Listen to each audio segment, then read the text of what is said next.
To je unutrašnja stvar u Bosni i Hercegovine i politike koja postoji u Bosni i Hercegovini i Srbije na temu referenduma ne želi da se izjašnjava. Ali veoma dobro znamo da predstavnici građana Republike Srpske ili Federacije imaju pravo da sprovode svoju politiku koja podrazumijeva odgovornost prema njima.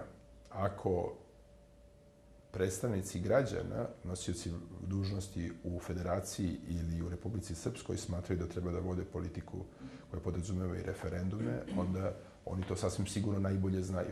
Ja kao predsjednik Srbije neću sprovoditi politiku 90. godina i mešati se u te stvari. Biću izvan tog dela politike. Ali moj posao kao predsjednika Srbije jeste da vodim računa i o legitimizaciji nacionalne politike i nastavit ću tim poslom da se bavim, ali kad bi se mešao u ovu dimenziju politike, ugrožavao bi ovu svoju drugu obavezu.